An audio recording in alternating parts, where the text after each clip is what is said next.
Welcome to the Big Picture Film Club. I'm Presh Williams. My guest today is writer, director of Dystopian Sci-Fi Undergods, Chino Moya. Here's a clip from the film. What is this place?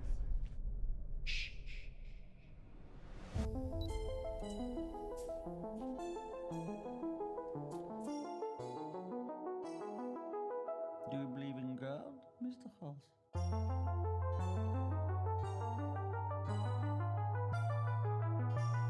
Let's have a party, everybody.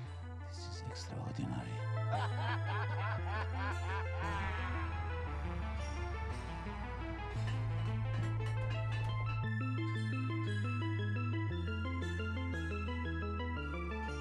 You're too negative. All these years bringing darkness into my life. I can hear my inner voice now. And you know what it's saying? Get Dominic out of the house.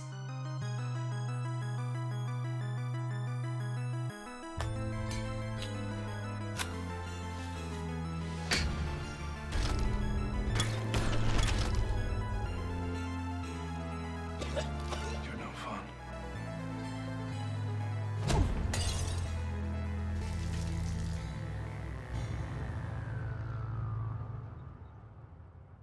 I'm back with Chino Moya. And Chino, how are you doing? Good. Yeah, I'm great. I'm pretty good. I'm in London. Things are looking very optimistic here now after all these months sitting at home. So yeah, everything is good. I wanted to start with the sort of aesthetics, the look of the film. The film has a very striking, futuristic, dystopian, but also drab sort of look. And I was just kind of thinking, in constructing how the world of the film would look like, what were the sort of influences that you took from? To be honest, there are many. So there was not one single source, but I've been always very obsessed about Eastern Europe in general. I still don't know why, but there's something about Eastern Europe that I feel very related. I'm very interested in fascist and communist kind of totalitarian regimes. So I knew I wanted some of that architecture, some of that brutalist. And then I guess there's all this influence, all these comic books, all these sci-fi movies that I've consumed since I've been a kid, and I'm still doing. So I think there's been decades of of sci-fi, and I think I needed to take it out and then explore worlds that in a way I've touched upon with some of my music videos, with but almost that I hinted at. And I wanted to fully explore those worlds, which were always related to this kind of totalitarian regimes and stuff like that. The film is interesting because it doesn't follow like it's. I've heard it described as an anthology, and kind of looking at it, I understand why. It's a series of interwoven stories, effectively, that take place in this world, but some at different times in this world. All right. Yeah. And I thought a very interconnected theme, and it was interesting that you used the sort of the sort of communism aspect, was this idea of I guess morality, like in the different stories that we get. Each of the characters are faced with different moral questions that they need to ask or answer. How did you go about framing those collective stories in this world, and did morality play a part in it? Yeah, I think one of the things I wanted to it was not like a previous plan, but it just, as I was writing the script, I thought that it was a recurrent thing. But I want to make a comment. I wanted to make a comment about our society, our modern world, and all this stuff that I think is, or some aspects that I think are very wrong about our societies, and obviously there was an element of greed, there was an element of selfishness, there was an element of the lack of community, the lack of people helping each other, the lack of empathy. So all of that is something that attributes that a lot of the characters in Undergods have, and a lot of characters actually ultimately end up paying for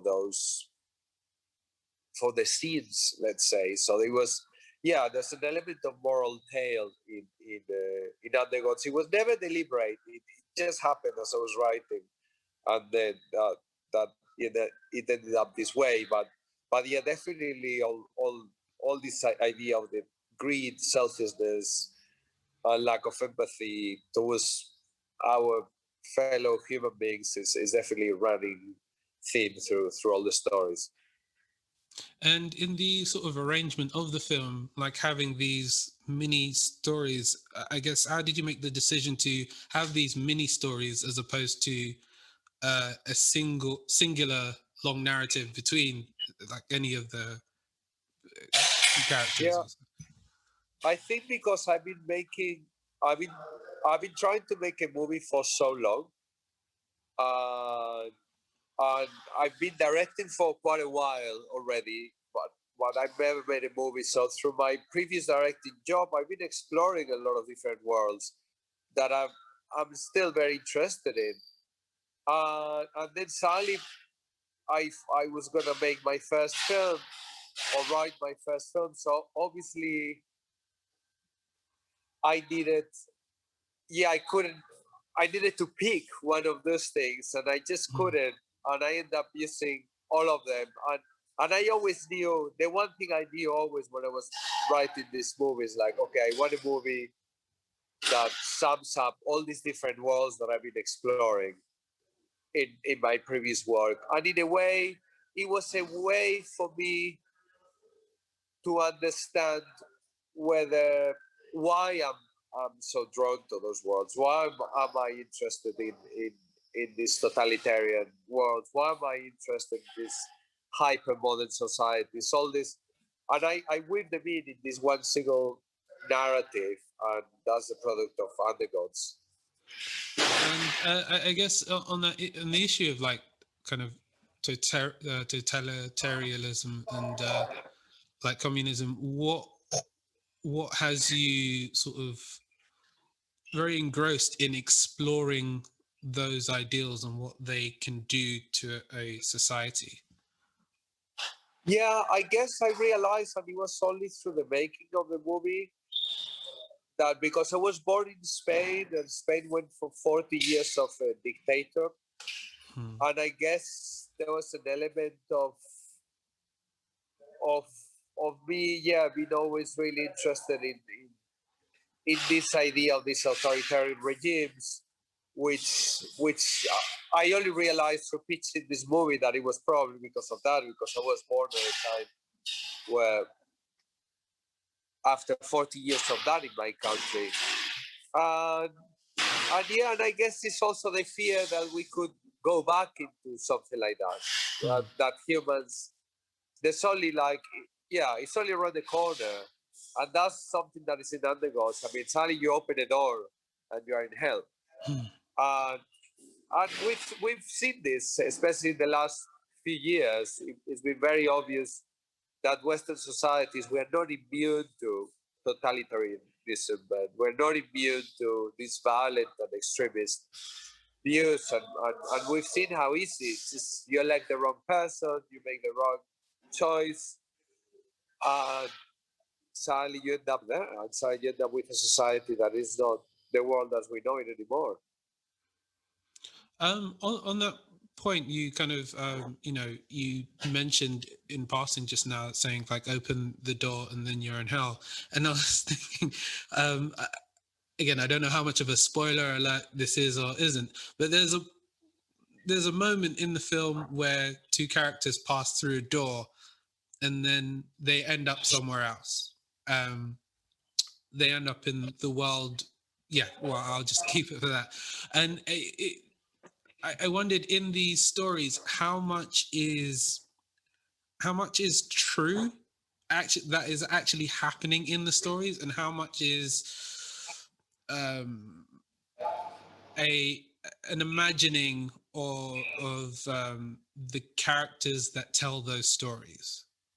I think I was always wanting to leave this very open. I kept in mind this story of someone. There's a story of someone who dreams about a butterfly, and then he wakes up and he doesn't know if it's a butterfly that is like he is the dream of a butterfly or he's dream of a butterfly. So there's this weird, yeah. And I think there was an element of that I always want to have in Undergods. It's like there's a point because everything is a dream, but then a story within a dream, but then we go back. It's like, so what is real and what is not? What is a dream and what is not? What is a story and what is reality? And I always wanted the audience and myself to get lost and at one point to lose the point of the anchor point. And it's like, okay, I don't know where I am anymore, so I have to let it go and go with the flow and see what happens. But it was always, I always wanted that element of losing all the points of references, the reference, and then it's like, okay, you are completely alone here. Now you are in this unknown territory. And what is real, what is not, is just purely subjective. Yeah. So. Right. Okay. So I don't know if that works or not, but it was always my experiment. Yeah, with this movie. Yeah, I think it's a great film to watch twice. And for me, watching it twice meant that the first watch I could appreciate it, and then the second watch I was like, what does he mean here? Did I get it wrong or right the first time? So I think it's a great film for repeat viewing. So in a time of big studio films, each of these have spin-offs and franchise films. You have in Undergods actually a great independent film production. And so could you speak to some of the, I guess, challenges both in, I guess, funding, getting backers to believe your vision and putting it together, and working with your producer to sort of really do the prep and finish this film? Yeah. So I think that Undergoes kicked off in a way when I met Sophie Venner, who's the producer.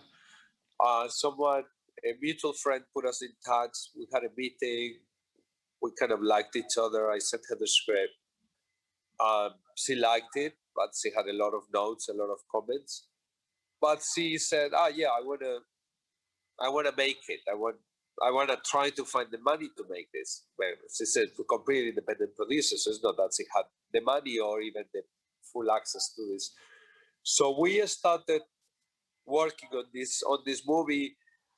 But there's one thing that we did, which I recommend to everyone, and that's the difference from this movie to all the other previous movies I tried to do in the past. Which this time we decided, this time I knew I was going to make the movie, not because I knew I was going to get the money, but I made the decision, okay, I either make the movie they even give me funding, or if I have to shoot it with an iPhone, I'll shoot it with an iPhone. But I'm going to make it because I need to make a movie now. So I think that conviction, it was when we were pitching the movie, people felt that it was happening because we knew it was happening. We knew it's like, okay, if we don't have money, we'll do it anyway. And that, I think, because we were so convinced that the movie was happening, I think it helped us a lot. And the first stage was Scot-free, Scot-free, RSA, Black Dog, all these companies that are the umbrella of Ridley Scott Associates, who they represent me for commercials, and they gave us some money. They let us the office, and obviously they gave us a lot of credibility because we were attached to them. And they help us developing the movie in that way. Start like with some casting. They gave us a little money to do things here and there at the office.